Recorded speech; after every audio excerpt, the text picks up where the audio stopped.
नमस्कार शेतकरी मित्रांनो, मी राजू बेंद्रे. मित्रांनो, शेतकरी मित्रांनो, RBIने भारतीय रिझर्व्ह बँकेने शेतकऱ्यांसाठी एक मोठा दिलासा देणारी अशी एक निर्णय त्यांनी घेतलेला आहे. शेतकऱ्यांना फार फायदासुद्धा होणार आहे ह्या निर्णयामधून.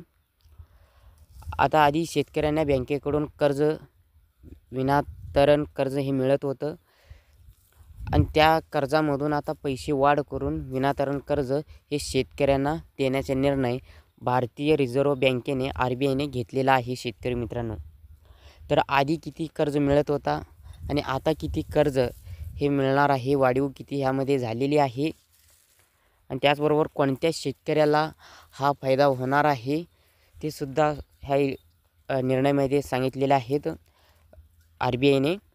तर शेतकरी मित्रांनो, हा व्हिडिओ शेवटपर्यंत पहा आणि व्हिडिओला लाईक करा. आर्बिटेक मराठी यूट्यूब चॅनलवर नवीन आला असाल तर चॅनलला सबस्क्राईब करून ठेवा, कारण दररोज अशीच महत्त्वाची व्हिडिओ डेली आपल्या चॅनलवरती येत राहतील. तर शेतकरी मित्रांनो, आपल्या चॅनलवरती कोणतीही अफवा, फसवागिरी, खोटी बातमी येत नाहीत. जे काही शासनाचे माहिती असतील, जे शेतकऱ्यांसाठी योग्य माहिती असतील तेच आपल्या चॅनलवरती येत राहतील. त्याकरिता शेतकरी मित्रांनो, आपल्या चॅनलला सबस्क्राईब करायला विसरू नका आणि तुमच्या मित्रांनासुद्धा व्हिडिओ शेअर करा आणि तुमच्या व्हॉट्सअप ग्रुपवरती सुद्धा व्हिडिओ शेअर करा. तर चला शेतकरी मित्रांनो, व्हिडिओला सुरू करू. भारतीय रिझर्व्ह बँकेने RBI लहान आणि अल्पभूधारक शेतकऱ्यांसाठी मोठा दिलासा दिला आहे. म्हणजेच RBIकडून विनातारण कृषी कर्जाची मर्यादा हे 2 लाख रुपयात वाढवण्यात आली आहे. ह्यापूर्वी ही मर्यादा 1,60,000 रुपयेपर्यंत होती. लहान विषयक धोरण समितीच्या MPC बैठकीनंतर RBIचे गव्हर्नर शक्तिकांत दास म्हणाले की शेतीमध्ये वापरलेल्या जाणाऱ्या कच्च्या मालाचा वाढता खर्च आणि वाढती महागाई लक्षात घेऊन विनातारण कर्जाची मर्यादा वाढवण्याचा निर्णय घेण्यात आला आहे. ह्या निर्णयामुळे लहान आणि अल्पभूधारक शेतकऱ्यांना कर्ज मिळणं सोपे जाईल अशी अपेक्षा त्यांची आहे. विनातारण कर्ज घेण्यासाठी शेतकऱ्यांना आपली कुठलीही मालमत्ता गहाण ठेवावी लागत नाही.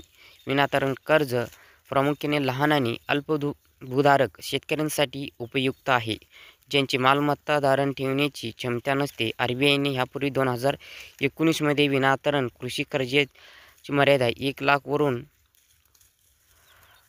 लाखावरून वाढवून 1,60,000 रुपये केली होती.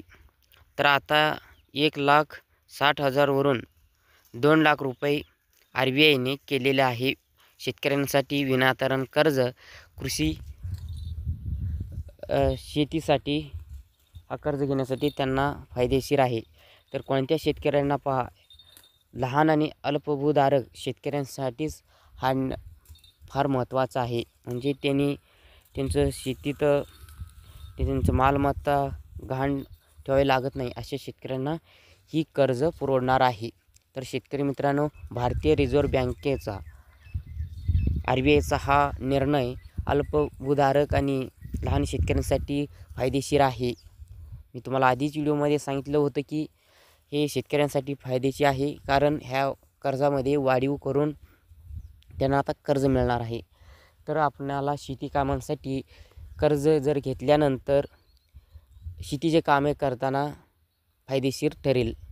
आधी थोडे पैशामुळे शेतीतील कामे हे कर्ज घेतल्यानंतरही पूर्ण होत नव्हते. आता ह्यामध्ये आणखीन थोडे जे पैसे वाढ झालेले आहेत, त्यामुळे अजूनही शेतीचं काम करताना जर फायदेशीर होईल, अडचणी दूर होतील, अशी RBIने लक्षात घेऊनच विनातारण कर्जाचा हा मर्यादा त्यांनी वाढवलेली आहे. शेतकऱ्यांसाठी हा महत्त्वाचा एक दिलासा देणारी एक अशी अपडेट होती. महत्त्वाची व्हिडिओला लाईक करा, चॅनलला सबस्क्राईब करा, तुमच्या मित्रांपर्यंत व्हिडिओ शेअर करा. नवीन माहितीसह नवीन व्हिडिओसह परत आपल्या व्हिडिओमध्ये भेटूया. इथंच थांबतो. जय हिंद, जय महाराष्ट्र. धन्यवाद.